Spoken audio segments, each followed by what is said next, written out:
তো hello guys, welcome to my new video. আশা করছি সবাই খুব ভালো আছো। তো আমরা সকলেই জিমে ওয়ার্কআউট করতে যাই। তো ওয়ার্কআউট করার সময় আমরা 3টে 4টে 5টা এরকম সেট পারফর্ম করি। বাট প্রতিটা সেটেই কি আমাদের কমপ্লিট মাসেল ফেলিয়ার হয় কিংবা কমপ্লিট ট্রেনিং কমপ্লিট হয়? কখনোই হতে পারে না। তো এই সেটগুলোকে আমরা 2-3টে স্টেপে ভাগ করতে পারি। একটা হচ্ছে warm up set, second preparation set এবং লাস্টলি ফেলিওর সেট। এভাবেই আমাদের মাসেল ধীরে ধীরে প্রিপেয়ার হয়, তারপরে ফেলিয়ার হয়ে ম্যাক্সিমাম ফাটিক হয়ে যায়।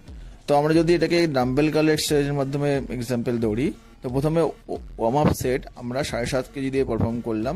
তোমরা ওয়েটটা তোমাদের মতন বেশি নিও।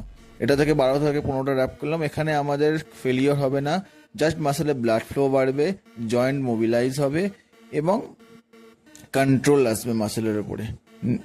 তো ধীরে ধীরে আমরা আমাদের মাসেলটা নেক্সট স্টেপে যাব, সেটা হচ্ছে প্রিপারেশন সেট।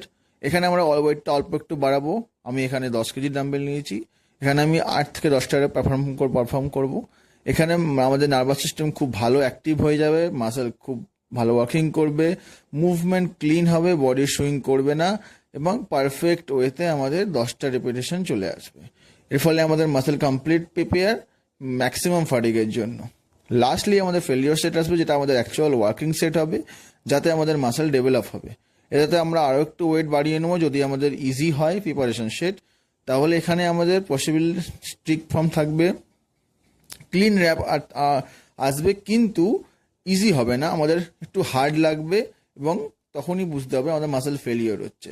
আমাদের কমপ্লিট এনার্জি এতে দিয়ে দিতে হবে, কমপ্লিট ফোকাস মাসেলের ওপর থাকবে। এর ফলে আমাদের মাসেল যে ফাটিক হবে সেটাই আমাদের মাসেল ডেভেলপমেন্ট করতে সাহায্য করবে। তো অবশ্যই আমাদের এটা মাথায় রাখতে হবে যে শুধুমাত্র হেভি ওয়েট তুললে কিংবা অতিরিক্ত রেপিটেশন বা 4টা থেকে 6টা সেট করলে আমাদের মাসেল ডেভেলপ হবে না। প্রপার ওয়েতে সঠিকভাবে ওয়ার্ম আপ, তারপরে প্রিপারেশন এবং লাস্টলি কন্ট্রোলের সাথে ফেলিওর সেট করলে তখনই আমাদের মাসেল সঠিকভাবে ডেভেলপড এবং গ্রো করতে পারবে। তো স্মার্ট ট্রেনিং অবশ্যই জরুরি হার্ড ওয়ার্কিংয়ের সাথে। তো অবশ্যই স্মার্ট ট্রেনিংয়ের ক্ষেত্রে সমস্তগুলি মাথায় রাখো। Stay fit, stay connected. Thank you.